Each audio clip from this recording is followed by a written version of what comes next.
پچھلے دنوں ہم گجرانوالہ میں تھے تو وہاں پر ہم نے ایک چھوٹا سا کتابچہ آپس میں پڑھا، پردیسی یا مسافر، جو حدیث آپ نے پڑھی تھی، کن فی الدنیا کا انک غریب نو عابر سبیل، اس پر بیسڈ. تو کلاس کے بعد پھر کچھ لوگوں نے آ کے اپنے تاثرات کا اظہار کیا. تو اس میں ایک نرس تھی جنہوں نے ایک ٹرک ڈرائیور کی وفات کا ذکر کیا.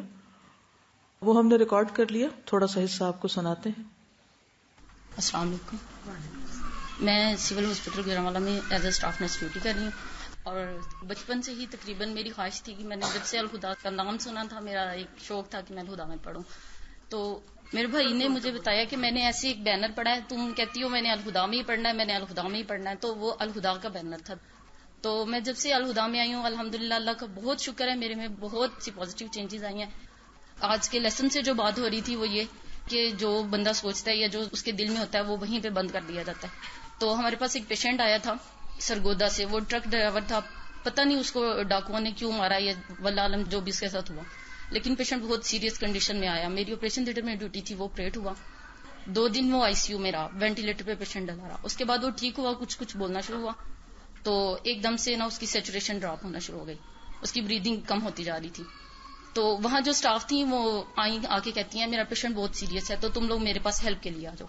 ہم لوگوں نے کہا چلیں ٹھیک ہے. ہم لوگ گئے، پھر واپس آگے، پیشنٹ کچھ اسٹیبل تھا، غیر ہم لوگوں کی اپنی ڈیوٹی تھی. تو بعد میں انہوں نے next day as a human being ایک ہمدردی تھی دل میں، کیونکہ اس کے گھر والے بھی نہیں پہنچے تھے اس پیشنٹ کے، کوئی اس کو جانتا نہیں تھا وہ کون ہے. تو میں نے کہا آپ کا پیشنٹ کیسا ہے؟ تو انہوں نے مجھے جو بات بتائی وہ آج تک مجھے بھولی نہیں ہے. وہ کہتی ہیں کہ رات ہی جب میں دوبارہ گئی تم لوگ بزی تھے، تو وہ جو پیشنٹ تھا وہ دوبارہ سیریس ہو گیا. کہتے ہیں مجھے اس پیشنٹ نے کہا ہے بجی کلمہ پڑھیں. تو کہتے ہیں میں نے کہا کہ بھائی تم خود کلمہ پڑھو. تو وہ پیشنٹ کہتا ہے میرے سے نہیں پڑھا جا رہا، کوئی کلمہ پڑھے نا. تو تب تک اس کے کچھ جاننے والے آ چکے تھے، لیکن اس کے گھر والے نہیں پہنچے تھے. تو وہ جو اس کے پاس 2 لوگ بیٹھے تھے، لڑکے تھے وہ، تو وہ انہیں کہتا ہے یار تم لوگ ہی کلمہ پڑھو نا.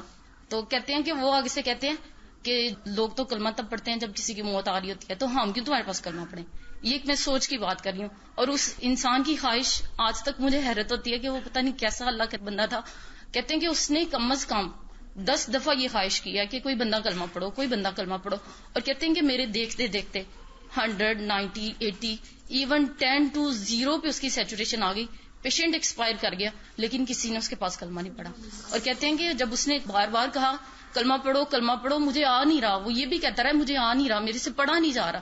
تو ایون ہم لوگ یہ خود دیکھتے ہیں کہ 40 50 تک سیچوریشن جانے کے بعد پیشنٹ بول نہیں سکتا. کہتے ہیں وہ 10 سیچوریشن تک وہ پیشنٹ بولتا رہا ہے کہ کوئی میرے لیے کلمہ پڑھ دو، کوئی میرے لیے کلمہ پڑھ دو.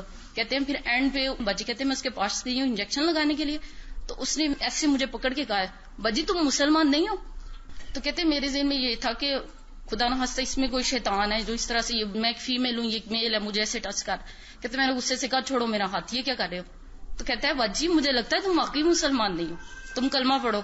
تو یہ چیز ابھی تک مجھے نہ اس پیشنٹ کی شکل بھولتی ہے، نہ وہ باجی کی بتائی بات بھولتی ہے. باجی کہتے ہیں اس کے بعد سارا دن میں گھر جا کے روتی رہی جب وہ پیشنٹ ایکسپائر ہو گیا کہ دیکھو ہم لوگ کیسے مسلمان ہیں کہ ایک بندہ مرنے میں کلمے کی خواہش کرتا رہے. لیکن ایک تو اس میں یہ چیز آ جاتی ہے کہ ہم لوگوں کے کلمہ تب پڑھا جاتا ہے جب موت آ رہی ہوتی ہے، یہ سورہ یاسین تب پڑھتے ہیں جب موت آ رہی ہوتی ہے. تو کہتے ہیں سارا دن روتی رہی کہ وہ بندہ کلمے کی خواہش کرتا کرتا مر گیا، اور ہم سب مسلمان وہاں بیٹھے تھے اور کسی نے اس کے لیے کلمہ نہیں پڑھا. یہ جہالت کی حالت ہے. یہ ان لوگوں کا حال ہے جن کے سامنے دن رات مریض بہت ہوتے ہیں ICU میں، بہت کم لوگ وہاں سے نکلتے ہیں. میں بہت دیر تک سوچتی رہی کہ وہ خود کیوں نہ پڑھ سکا کلمہ. وہ دوسروں کو کہتا رہا، وہ خود نہیں پڑھ سکا.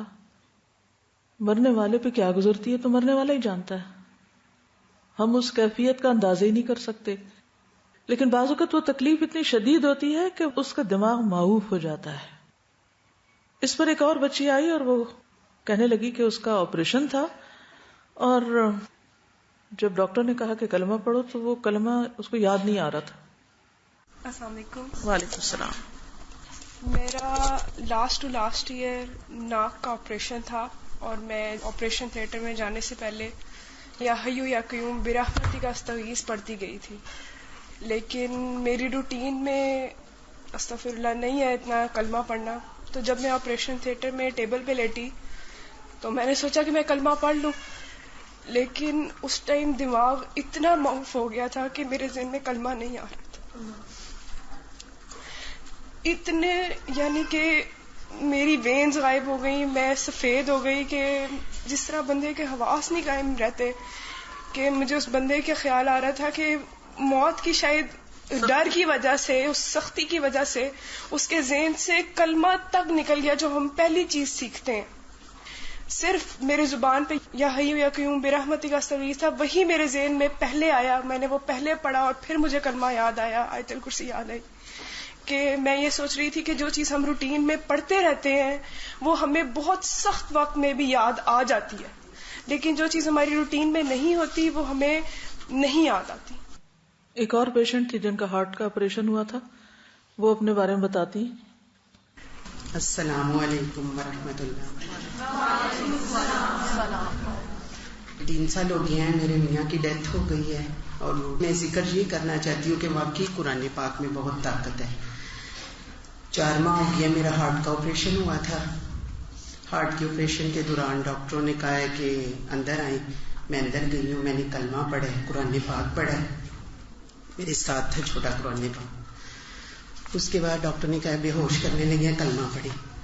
کلمہ ایسے جیسے ذہن سے ہی نکل جاتا ہے. بچے تھے 4 چھوٹے چھوٹے. اللہ سے یہی دعا کی، اللہ میرے 4 بچے ہیں، مجھے زندگی دینا، صحت دینا. ساتھ ساتھ پڑھتی رہی ہوں. آپریشن سٹارٹ کیا انہوں نے، 8 گھنٹے بعد مجھے باہر لے کے آئے.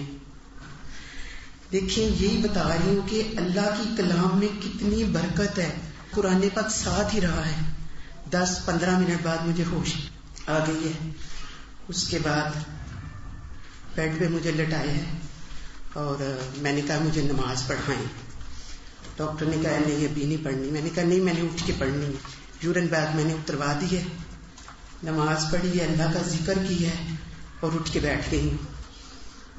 بیٹھنے کے بعد پھر میں نے کہا مجھے نماز پڑھائیں عصر کی. پھر میں نے نماز پڑھی ہے اور اس کے بعد پھر ذکر کرتی رہی ہوں. ساتھ ساتھ ہر بیڈ پہ میں گئی ہوں، اللہ کا ذکر کریں، اللہ کو یاد.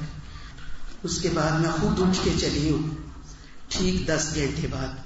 اتنا بڑا میرا ہارٹ کا آپریشن تھا، لیکن اللہ نے مجھے شفا دی ہے صرف اپنی کلام کے صدقے، اپنے قرآن پاک کے صدقے. اور یہ میری ساری بہنوں سے التجا ہے کہ قرآن پاک کو سینے میں بند کر لیں اور ساتھ ساتھ یاد کریں اور اللہ کا بہت ذکر کریں. شکریہ، جزاک اللہ. ایک کے بعد ایک شخص جو آ رہا تھا وہ اسی تجربے کا ذکر کر رہا تھا کہ عین اس وقت بدحواسی میں یا تکلیف میں یا خوف کے مارے کلمہ یاد نہیں آ رہا تھا. تو حسن خاتمہ سب سے بڑی خوش قسمتی ہے. اچھا خاتمہ، لا الہ الا اللہ پر خاتمہ، ایمان کے ساتھ خاتمہ، اللہ کی یاد اور اللہ کی محبت کے ساتھ دنیا سے رخصت ہونا، یہ ہم سب کی بہت بڑی تمنا ہونی چاہیے. اور اس کے لیے ہمیں اپنے آپ کو تیار بھی کرنا چاہیے. جانے والے کے لیے بھی کلمہ پڑھنا اور خود اپنے لیے کلمہ پڑھنے کی عادت اور اس وقت پڑھنے کی دعا کرنا، یہ بھی ہماری دعاؤں کا ایک حصہ ہونا چاہیے.